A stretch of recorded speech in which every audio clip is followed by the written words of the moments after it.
আজ আমি স্পেশাল ভাবে দুটো রেসিপি রান্না করে দেখাবো, একদম বিয়েবাড়ির স্টাইলে রোস্ট আর পোলাও। বিয়েবাড়ির স্বাদের থেকে কোনো অংশেই কিন্তু খেতে কম ছিল না, খুবই মজা ছিল। আর রোস্টের সাথে পোলাও না হলে কি চলে?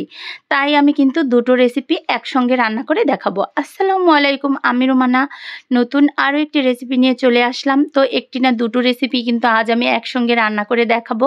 ফার্স্টে কিন্তু আমি এখানে চিকেনগুলো ভেজে নিব, আর চিকেনগুলো কিন্তু ধুয়ে পরিষ্কার করে ঝরা করে রেখেছিলাম। এরপর কিন্তু একটু আদা রসুন বাটা দিয়ে লবণ দিয়ে ভালো করে ম্যারিনেট করে রেখেছিলাম। তো এখন কিন্তু আমি তেলের সাথে এভাবে উল্টিয়ে পাল্টিয়ে ভেজে নিয়েছি। তো রোস্টটা রান্না করার জন্য আমি কিন্তু এখানে মশলাটা তৈরি করে নেব। তো মশলাটা তৈরি করার জন্য এখানে কিন্তু 3 থেকে 4 চামচের মতো আমি নিয়েছি টক দই। আর টক দই দেওয়ার পর এখানে পেঁয়াজ বাটা দিয়ে দিয়েছি 3 থেকে 4 চামচের মতো। তো রসুন বাটাও কিন্তু 1.5 চামচের মতো অ্যাড করেছি, আদা বাটাও 1.5 চামচের মতো অ্যাড করেছি। আর এখানে কিন্তু আমি ভাজা জিরা আর ভাজা ধনিয়া একসঙ্গে কিন্তু আমি ভেজে নিয়েছিলাম, এরপর কিন্তু বেটে নিয়েছি। তো এখানে কিন্তু 1.5 চামচের মতোই অ্যাড করে দিয়ে দিয়েছি স্বাদ মতো লবণ। এরপর কিন্তু দিয়ে দিয়েছি 2 থেকে 3 চামচের মতো গুঁড়ো মরিচ। এরপর এখানে দিয়ে দিয়েছি কিন্তু আমি রোস্টের যে মশলার প্যাকেটটা, ওখান থেকে কিন্তু অর্ধেকটা আমি অ্যাড করে দিয়েছি।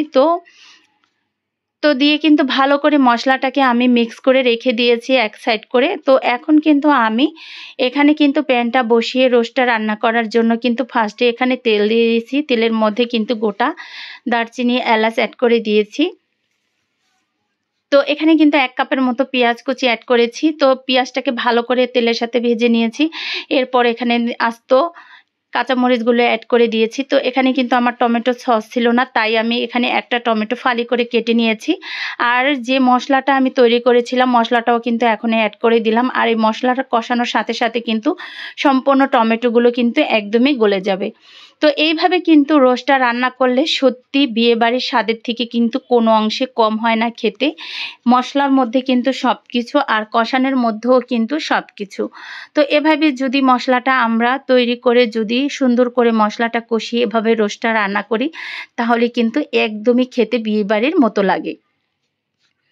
আর রোস্টের সাথে পোলাও খেতে তো দারুণই লাগে। তো বাচ্চারা তো এটা খেতে খুবই পছন্দ করে। তো এখানে রোস্টটা কিন্তু আমি সুন্দর করে রান্না করার পর তারপরে কিন্তু পোলাওটা রান্না করে নিব। তো এখানে কিন্তু আমি মশলাটা কিন্তু সুন্দর করে কষিয়ে নিয়েছি, একদমই তেল ছেড়ে দিয়েছিল। আর তেলটা ছেড়ে দেওয়ার পরে কিন্তু চিকেনগুলো আমি এখানে অ্যাড করে দিয়েছি। তো যেহেতু এখানে আমি একটু টক দইয়ের পরিমাণটা বেশি দিয়েছি, তো সেটার ব্যালেন্স রাখার জন্য এখানে কিন্তু আমি সামান্য একটু চিনিটা অ্যাড করে দিয়েছি। তো চিনিটা দিয়ে কিন্তু ভালো করে নেড়েচেড়ে নিয়েছি। এর আগে কিন্তু আমি একটু গরম পানি অ্যাড করে দিয়েছিলাম, দেখানো হয়নি। এরপর কিন্তু আমি কিন্তু এখানে 1 কাপের মতো দুধ দিয়ে দিয়েছি। তো দুধটা দিয়ে ভালো করে নেড়েচেড়ে মিক্স করে এরপর ঢাকনা দিয়ে কিছুক্ষণের জন্য রেখে দিয়েছি। তো মাশাআল্লাহ, আমার রোস্টটা কিন্তু রান্না প্রায় শেষের দিকে। দারুণ একটা ঘ্রাণ বের হয়েছে, আর অনেক সুন্দর কিন্তু একটা কালারও চলে আসছে। একদম বিয়েবাড়ির রোস্টের কালারের মতন কিন্তু একটা কালার হয়েছিল। তো এখানে কিন্তু আমি রান্নার শেষে কিন্তু ঘিটা অ্যাড করে দিয়েছি। ঘি দিয়েই কিন্তু এরপর আমি কিছুক্ষণ ঢাকনা দিয়ে ঢেকে রেখেছিলাম। এখন আমি পরিবেশন করে নিব। তো এরপর কিন্তু আমি এভাবে প্লেটে পরিবেশন করে নিয়ে একটু বেরেস্তা অ্যাড করে দিয়েছি। তো রোস্টটা রান্না শেষ। এখন কিন্তু আমি এখানে পোলাওটা রান্না করার জন্য পাতিলটা বসিয়ে দিয়ে দিয়েছি তেল। তেলের মধ্যে এখানে গোটা দারচিনি আর এলাচ অ্যাড করে দিয়েছি। এখানে আমি দিয়ে দিয়েছি 1 কাপের মতো পেঁয়াজ কুচি। তো পেঁয়াজটাকে ভালো করে বাদামি কালার করে একটু ভেজে নিয়েছি। তো ফার্স্টে কিন্তু আমি চালটা কিন্তু ধুয়ে ঝরা করে রেখেছিলাম। তো এখানে আমি 1 কেজি চাল নিয়েছি। আর সব সময় খেয়াল রাখবেন যে পোলাও চালটা কিন্তু আধা ঘন্টা আগে যদি আমরা ধুয়ে ঝরা করে রাখি, তাহলে সেই পোলাওটা কিন্তু রান্নার পর খুব সুন্দর হয়, ঝরঝরা হয়।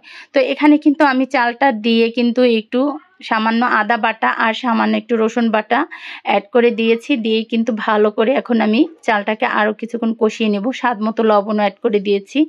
আর এই পোলাওটার কালারটা সুন্দর আসার জন্য আমি কিন্তু একটা গাজরও অ্যাড করে দিয়েছি। তো এখানে গাজরটা দিয়ে কিন্তু আমি এখানে দিয়ে দিয়েছি গরম পানি। তো 1 কেজি পরিমাপের কিন্তু এখানে আমি পানিটা অ্যাড করে দিয়েছি, যেহেতু 1 কেজি চাল নিয়েছি। তো পানিটা কিন্তু সম্পূর্ণ শুকানোর পরে এখানে কিন্তু আমি দিয়ে দিয়েছি 2 থেকে 3 চামচের মতো ঘি। তো ঘিটা দিয়ে কিন্তু আমি ঢাকনা দিয়ে ঢেকে রেখেছিলাম দমে। তো মাশাআল্লাহ পোলাও রান্নাটা কিন্তু দারুণ হয়েছে। অনেক সুন্দর একটা কালার, একদম পারফেক্ট ঝরঝরা হয়েছিল আর দারুণ একটা ঘ্রাণ হয়েছিল। তো বিদায় নিলাম, ভালো থাকবেন, আল্লাহ হাফেজ।